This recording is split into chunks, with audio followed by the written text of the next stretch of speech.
لازمی طور پہ جو آج کا ایشو تھا اس پہ گفتگو ہوئی، اور اس کے علاوہ بھی جو کچھ اہم قومی مسائل ہیں جن کی طرف نشاندہی کی وزیر اعظم صاحب نے، جس میں جو ہمارے فسکل میٹرز ہیں، جو ٹیکس کے کیسز ہیں، ان میں بہت زیادہ التوا اور تاخیر تھی۔ چیف جسٹس صاحب نے آلریڈی مہربانی کی، انہوں نے بینچز اس پہ مقرر کر دیے، اور وزیر اعظم صاحب نے یہ بھی ریکویسٹ کی کہ آپ باقی صوبوں کے چیف جسٹس سے بھی کہیں کہ یہ کیونکہ ملکی معیشت کے لیے بہت ضروری ہے کہ ایسے مقدمات کا فیصلہ آئین میں دیے گئے ٹائم 6 ماہ کے اندر ہونا چاہیے، لیکن یہ سال ہر سال سے پینڈنگ ہے، اور یہ سینکڑوں اربوں کے کیسز ہے، اس پہ بھی ہو۔ عام آدمی تک جو انصاف کی فراہمی میں کوئی رکاوٹیں، ڈیلیز ہیں، ان پہ بات ہوئی۔ اصل بات جو معاملہ تھا، اس پہ اس کی سنجیدگی کو سامنے رکھتے ہوئے مختلف پہلوؤں پر گفتگو کی گئی، اور یہ بات بھی ہوئی کہ یہ پہلی دفعہ نہیں ہوا، اس طرح کی آوازیں پہلے بھی آتی رہی ہیں۔ اگر آپ تاریخ میں جائیں اور جھانکیں، اور ایون ریسنٹ پاسٹ میں جو جسٹس صدیقی صاحب والا معاملہ تھا، جو حال ہی میں سپریم کورٹ نے جس کا فیصلہ کیا، اور اس سے بہت پہلے بھی وزیر اعظم صاحب نے پوائنٹ بلینک یہ کہا کہ عدلیہ کی آزادی پر کسی قسم کا کوئی سمجھوتا نہیں ہوگا، اور ہم کیونکہ خود ریسیونگ اینڈ پہ رہے ہیں، انہوں نے، ان کی فیملی نے، ان کی جماعت نے خود بڑی تکلیفیں اور صعوبتیں برداشت کی ہیں، اور وہ خود شکایت کنندہ رہے ہیں کہ انڈیپینڈنٹ جوڈیشری جو ہے وہ اگر ہوتی تو شاید معاملات فرق ہوتے۔ تو انہوں نے اس عزم کا اظہار کیا کہ پاکستان کے عوام نے انہیں مینڈیٹ دیا ہے، تو وہ اپنی اس آئینی ذمہ داری سے سرخرو ہوں گے، اچھے اور احسن طریقے سے عہدہ برا ہوں گے، اور اس حوالے سے انہوں نے یہ یقین دہانی کروائی کہ حکومت کا یہ فرض ہے کہ اس معاملے کی چھان بین ہونی چاہیے، اور آئندہ کے لیے یعنی کہ فیوچر کے لیے بھی یہ انشور کیا جائے کہ اگر یہ بات یا یہ باتیں کسی حد تک درست ہیں تو فیوچر کے پوائنٹ آف ویو سے بھی مستقبل میں ایسی نوبت کبھی نہ آئے۔ سب سے پہلے اس معاملے کو میرے خیال میں انکوائر کرنے کی ضرورت ہے، یعنی کہ اس پہ ایک چھان بین ہونی چاہیے۔ تو یہ طے پایا کہ کل کابینہ کا اجلاس ہے، جس میں کابینہ کا، کیونکہ فیڈرل گورنمنٹ کو ریپرزینٹ کرتی ہے کابینہ، اور اختیار کابینہ کا ہے کہ وہ کمیشن آف انکوائریز ایکٹ کے تحت کمیشن اپوائنٹ کر سکے۔ تو کل یہ معاملہ وزیر اعظم صاحب کابینہ کے سامنے رکھیں گے، اور کوشش ہوگی وزیر اعظم صاحب کی کہ کوئی نیک نام، غیر جانبدار، کوئی ریٹائرڈ عدالتی شخصیت جو ہے، انہیں ریکویسٹ کی جائے کہ وہ اس کمیشن کو ہیڈ کریں، اور وہ ان معاملات کی انکوائری کر کے قانون اور ضابطے کے مطابق اس کی رپورٹ جو ہے وہ مرتب کریں۔ ساتھ ہی ساتھ وزیر اعظم صاحب نے اس عزم کا بھی اظہار کیا، اور یہ یقین دہانی بھی کرائی کہ مملکت پاکستان ایک کانسٹیٹیوشنل سکیم کے تحت ایک آئینی طریقہ کار سے چل رہی ہے، اور جس میں ادارے جو ہیں وہ اپنے اپنے دائرہ اختیار میں رہ کر اپنے امور انجام دیتے ہیں۔ وزیر اعظم نے چیف جسٹس پاکستان اور ان کے ساتھی ججز کو یہ یقین دہانی کرائی ہے کہ جو ادارہ جاتی مداخلت ہے وہ بالکل نہیں ہونی چاہیے، اور اس کے لیے جو حکومت کے جو فرائض ہیں وہ انشاءاللہ ان سے عہدہ برا ہوں گے، اور انہوں نے اس توقع کا بھی اظہار کیا اس کے ساتھ یہ کہتے ہوئے کہ جب ہم یہ کہتے ہیں کہ عدلیہ جو ہے وہ آزاد اور جانبدار ہوگی، تو پھر یہ توقع بھی رکھتے ہیں کہ جو کانسٹیٹیوشنل سکیم میں جن اداروں کا جو ڈومین اور کردار اور دائرہ اختیار ہے وہ اس سے تجاوز نہ کریں، وہ چاہے حکومت ہے، غیر جانبدار، حضور غیر جانبدار، تو اس پہ بھی سب کو عمل پیرا ہونا ہے، چاہے وہ منتخب حکومت ہے، چاہے وہ ایک غیر جانبدار عدلیہ ہے اس ملک میں، چاہے وہ پارلیمنٹ ہے، مقننہ ہے، اس کے اختیارات میں بھی مداخلت نہیں ہونی چاہیے۔ ایک جو خوشائند بات ہے جس کا اظہار آج ہم رستے میں بات کر رہے تھے میں اور اٹارنی جنرل صاحب، کہ جو پارلیمنٹ کی توقیر کے حوالے سے اور پارلیمنٹ کی جو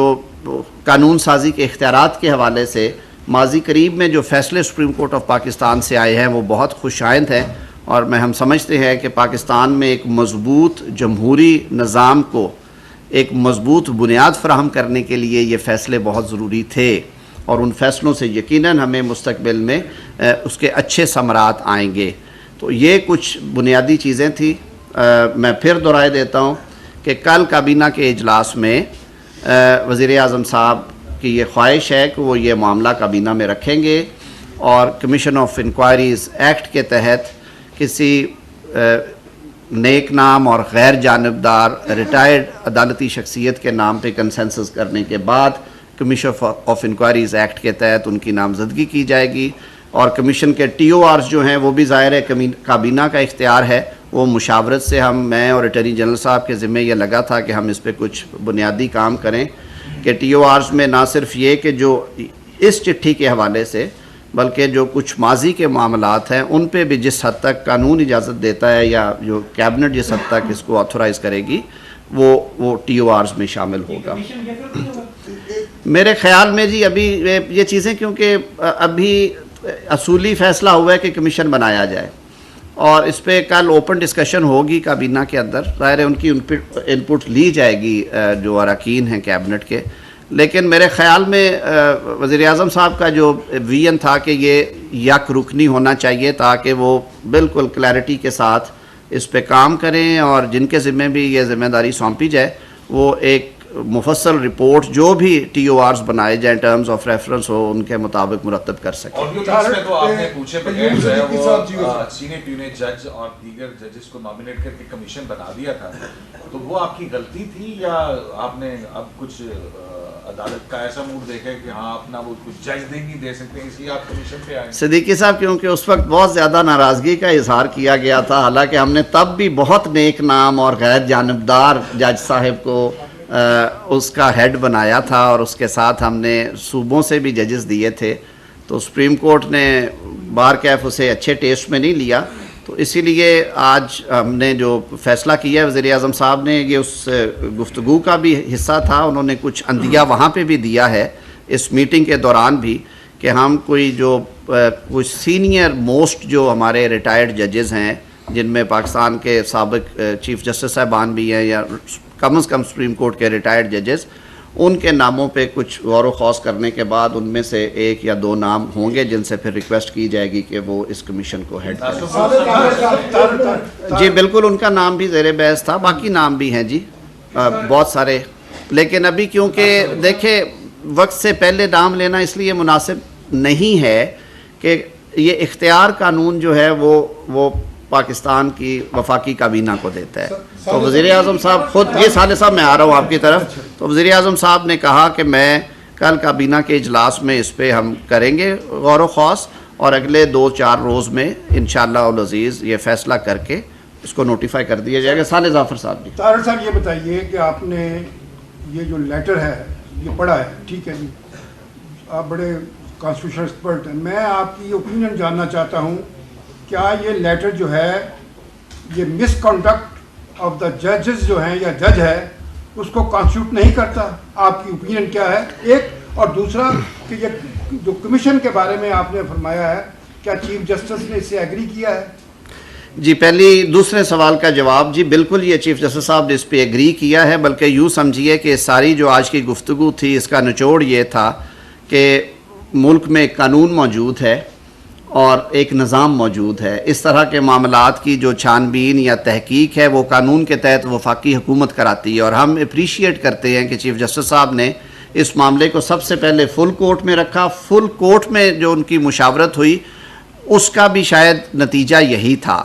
کہ بجائے کہ اس معاملے کو, ایک طریقہ یہ ہے کہ 184(3) کے ذریعے لیا جائے اور جوڈیشل پروسیڈنگز آپ کو معلوم ہے کہ اس صورت میں پھر معاملہ کئی دفعہ پریجوڈس ہو جاتا ہے کہ جو وہاں پہ پھر ڈیسیجنز ہوں وہ کہاں پہ آپ ان کو لے کے جا سکتے ہیں.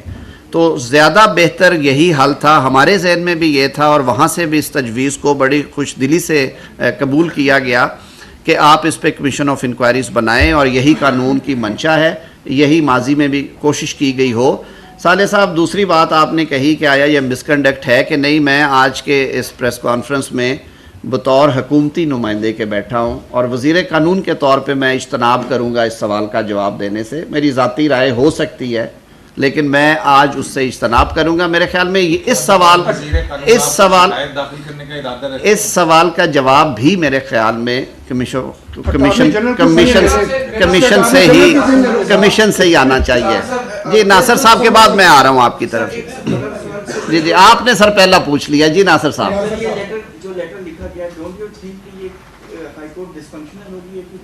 اس طرح اپنے چیف جسٹس کے خلاف ووٹ آف نو کانفیڈنس کا؟ نہیں دیکھیں پارلیمنٹ میں اور ہائی کورٹس میں فرق ہے. ہائی کورٹ کے ججز جو ہیں وہ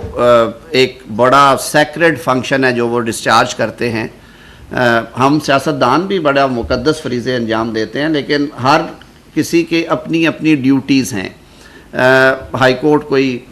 آرگنائزیشن ایسی نہیں ہے جس میں کوئی یونین کا یا کوئی ووٹ کا یا عدم اعتماد یا اعتماد کا کوئی عمل دخل ہو.